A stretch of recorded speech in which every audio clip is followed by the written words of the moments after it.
পশ্চিমবঙ্গের ক্ষমতায় এসেছে উগ্র হিন্দুত্ববাদী বিজেপির সরকার।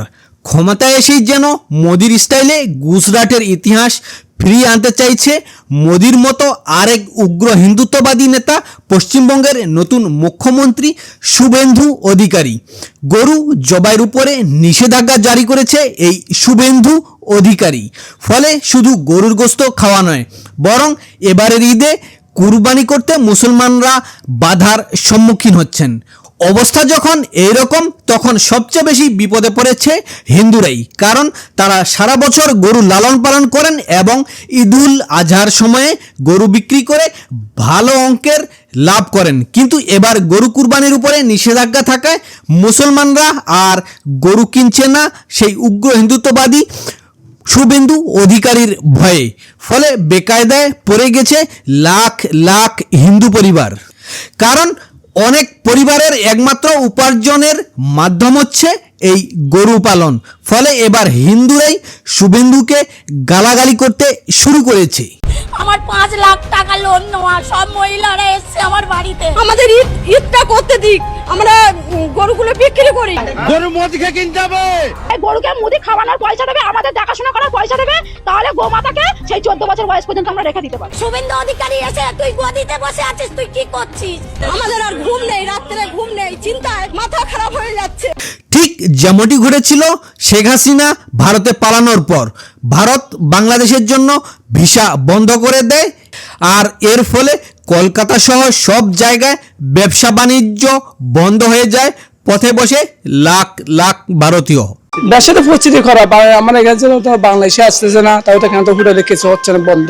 बिजनेस जो है मतलब 75% মাইনাস है। বাংলাদেশি আসলে তো मतलब ব্যাপার তো ভালো হবে, বিজনেস ভালো, অনেক কিছু ভালো হয়ে যাবে না। কারণ বাংলাদেশিরা চিকিৎসা সেবা নিতে ভারতে যায়। অন্যদিকে হোটেল ব্যবসা, চিকিৎসা খাত, পর্যটন খাত, পরিবহন সহ সব কিছুই নির্ভরশীল ছিল বাংলাদেশিদের উপর। ফলে বাংলাদেশিরা না যাওয়ায় সে সময় অর্থনৈতিকভাবে ব্যাপক ক্ষতিগ্রস্ত হয় এবং তারা ভারত সরকারকে বা কেন্দ্রীয় বিজেপি সরকারকে গালাগাল করতে থাকে এসব ব্যবসার সাথে যারা যুক্ত।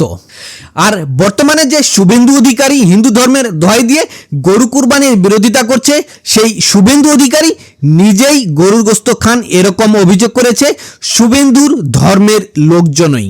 এই শুভেন্দু আমার সামনে কুরবানির দিনে 1 বাটি না 2 বাটি না 3 বাটি গরুর গোশত খেয়েছে। গরু মাংস তুমি লুকিয়ে লুকিয়ে খেও না, প্রকাশ্যে খাও। মনে হয় ওটা কম খাচ্ছ, তাই তোমার একটু ভয় বেশি হচ্ছে।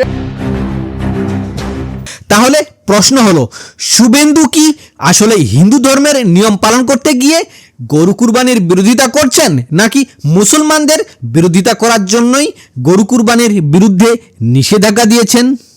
শুভেন্দু ক্ষমতায় আসার পর শুধু গরু জবাই নিয়ে উঠে পড়ে লাগে নাই, সে সরাসরি মুসলমানদের বিরুদ্ধে যুদ্ধ ঘোষণা করেছে। সে বিভিন্ন ঐতিহাসিক স্থাপনার নাম পরিবর্তন করছে এবং যেসব নাম মুসলমানদের নাম অনুযায়ী সেসব নাম পরিবর্তন করছে। তার উগ্র সমর্থকরা মসজিদগুলোতে গিয়ে নামাজরত মুসলমানদের ডিস্টার্ব করছে, মসজিদে গিয়ে গান বাজনা বাজাচ্ছে। মসজিদ সহ মুসলমানদের অনেক সম্পত্তি দখল করা শুরু করেছে উগ্র হিন্দুত্ববাদীরা। অবস্থা এমন এক অবস্থায় পৌঁছেছে যে পশ্চিমবঙ্গ মুসলমানদের বসবাসের জন্য অনুপযোগী হয়ে উঠেছে। এদিকে আবার পশ্চিমবঙ্গে সব মুসলমানকে বাংলাদেশি হিসেবে গণ্য করে আসছে এই শুভেন্দু অধিকারী। অনেক আগে থেকেই পশ্চিমবঙ্গের মুসলমানদের তাড়িয়ে দেওয়ার কথা বলে আসছে এই শুভেন্দু অধিকারী। এখন প্রশ্ন হলো, শুভেন্দু কি আসলেই পশ্চিমবঙ্গের মুসলমানদের তাড়িয়ে দেবে? তাড়িয়ে দেওয়াটা অস্বাভাবিক কিছু না এই উগ্র হিন্দু শুভেন্দু অধিকারীর জন্য, বরং এর থেকেও আরো ভয়াবহ ঘটনা ঘটার সম্ভাবনা রয়েছে। ভারতের বর্তমান প্রধানমন্ত্রী নরেন্দ্র মোদী গুজরাটের মুখ্যমন্ত্রী হিসেবে আসার পর, ক্ষমতায় আসার পরই মুসলমানদের নিধন করা সে শুরু করে। সেই দাঙ্গায় হাজার হাজার মুসলমানকে হত্যা করা হয় গুজরাটে। এই দাঙ্গা গুজরাটের দাঙ্গা হিসেবে ইতিহাসে এখনো লেখা রয়েছে। শুভেন্দু অধিকারী নরেন্দ্র মোদীর থেকেও আরও বেশি উগ্র। সামনে হয়তো পশ্চিমবঙ্গে বড় ধরনের কোনো দাঙ্গা লাগতে যাচ্ছে। মুসলমানদের উচিত হবে এজন্য সচেতন হওয়া এবং ব্যাপক প্রস্তুতি গ্রহণ করা। মুসলমানদেরকে একত্রিত থাকতে হবে, অন্যথায় এসব উগ্র হিন্দুত্ববাদীরা গুজরাটের ইতিহাস আবারও ফিরিয়ে আনবে।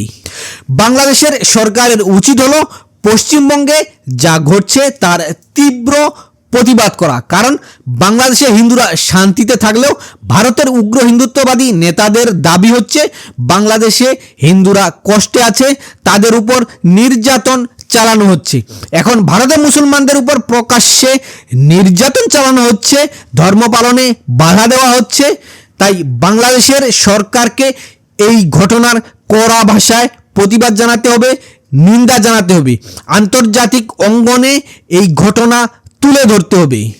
ভারতে যদি এভাবে চলতে থাকে তাহলে মধ্যপ্রাচ্য থেকে সব ভারতীয়কে বের করে দেওয়ার হুমকি দিতে হবে মধ্যপ্রাচ্যের আরব দেশগুলোকে। তাহলে এমনিতেই ঠিক হয়ে যাবে মোদির উগ্র হিন্দুত্ববাদী বিজেপি সরকার। কিন্তু যদি মধ্যপ্রাচ্যের দেশগুলো এখনোই ভারতকে সাবধান না করে দেয় তাহলে পশ্চিমবঙ্গে হয়তো আরেকটা গুজরাটের মতো দাঙ্গা অত্যাসন্ন। বিশ্ববাসীকে এখনোই এই উগ্র হিন্দুত্ববাদীদের তাণ্ডবের বিরুদ্ধে জেগে উঠতে হবে। ভারতে উগ্র হিন্দুত্ববাদীদের এই উল্টাপাল্টা কার্যক্রম, মুসলমানদের বিরুদ্ধে আগ্রাসনের বিরুদ্ধে মুসলমানদেরকে সচেতন হতে হবে, তীব্র ভাষায় ভারতকে হুমকি দিতে হবে।